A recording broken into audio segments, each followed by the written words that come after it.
A last one that can be quite original, it's called peninsula. It can be called C shape or 3 sides.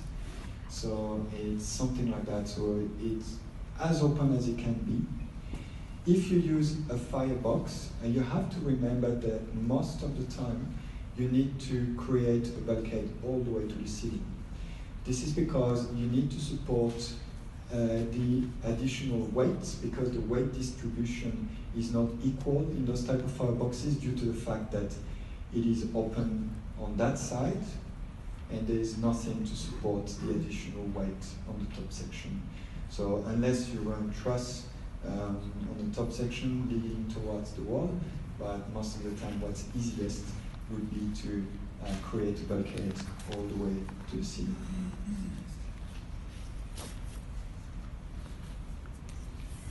Freestanding fireplaces, they are good sellers in rental properties.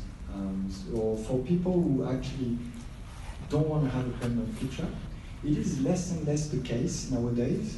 It is indeed popular in Asia Pacific, especially in Japan. They really like those looks. They can relocate them as they want. It can be also popular in commercial projects, as they might relocate venues over time. So this is something you could achieve in an indoor environment. So it is a little bit different. You drift away from a fireplace look and more something more modern. So you can see that the materials used are different as well. So the base is stainless steel, it's full glass around, so it brings a beautiful visual, but it's less a traditional type of fireplace. So very easy to install, so I won't spend much time on that. Same clearances need to be respected. So this is an installation example in a hotel. So they put real logs underneath.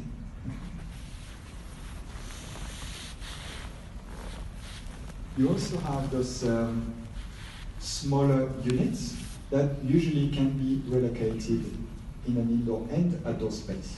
So usually the materials used are anything such as concrete, stainless steel that do not rust outside. They also have a drain system for the rain not to be retained at the base of the unit. They're also good in smaller spaces. So if you have clients that are after heat but have a small balcony and they still want to have something pretty easy to relocate, then they could choose those type of units. Especially the bottom one, we generate heat for about 60 square. It's a very, very powerful flame. Some considerations. This is an installation example. In a fireplace cavity, you put 3 on the side. You can put 1 on either side in your entrance corridor. The ideas are endless, but it brings a nice look to it. So this is in an outdoor space, so it can be placed as a centerpiece like that. Very easy. For the original, they put this model at Taronga's retreat in Sydney. They did a beautiful feature out of that.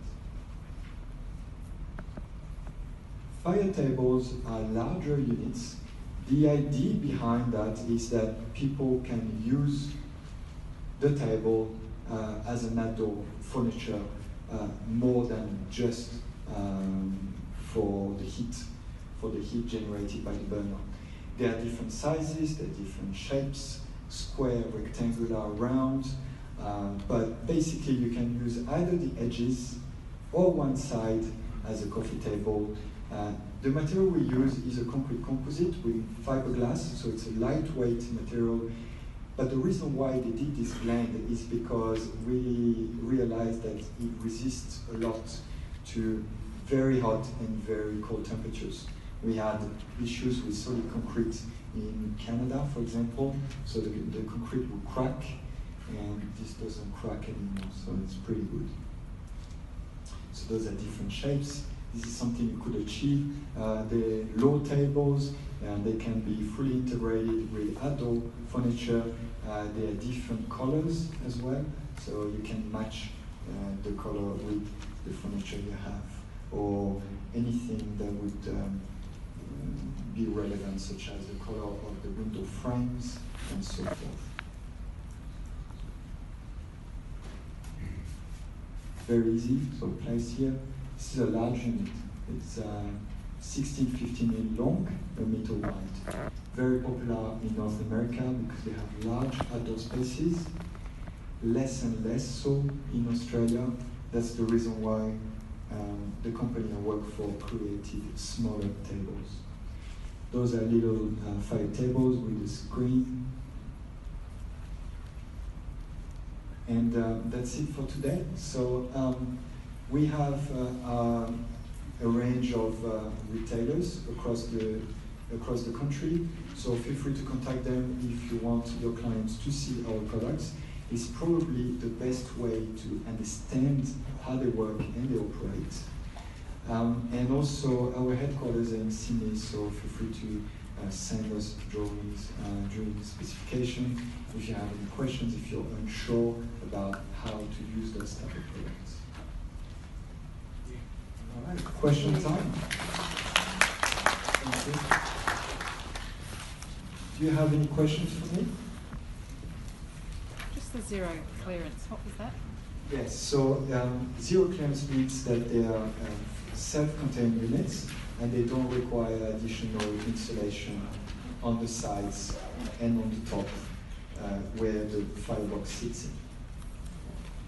So if I go back to an installation example.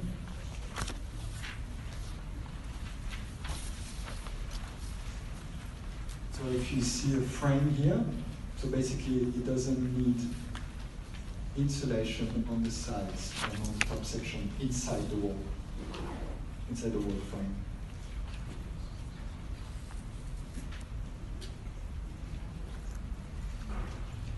Yes?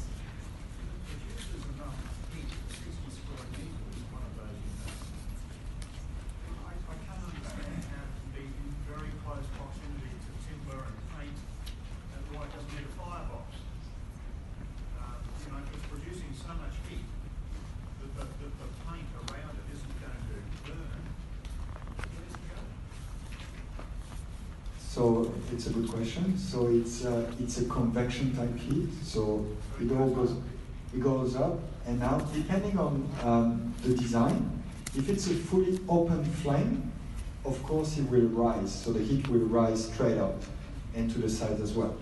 If you create a single-sided cavity, the heat will be bounced back from the back wall and into the room. So it actually depends on many factors. The first one is actually the size of the cavity you allocated and also the material inside it. If you use natural stone, it will trap some heat, so it's not ideal. If you use metal, it will convert the heat into the room. However, as I mentioned, the heat will rise as well, so the top section of the fireplace does get heat, does get hot. And the temperatures show anywhere between 100 to 80 degrees at the top section here, right at the top section. Then it dissipates in the air, so it's hard to compute. But all the heat generated, the thermal output, heat generated, is convected into the room, and we do not have any heat loss. Yes? Is the fact that the flames are generally, they go up and they're very thin because of the pressure behind them, like you don't seem to be able to trip all nozzles together and have a flame that high and it's wide open. Or what you've shown seems to be a jet a long, thin wall of flame should be thrown together sort of and you put 2 or 3 rows together side by side. You could, but basically what you would do is you would have the flame, it wouldn't be gathered together. So there would be one line of flame, another line of flame, but potentially you could do that. It was done in the past, it's not popular to do so, but you could do that. the pressure for the gas.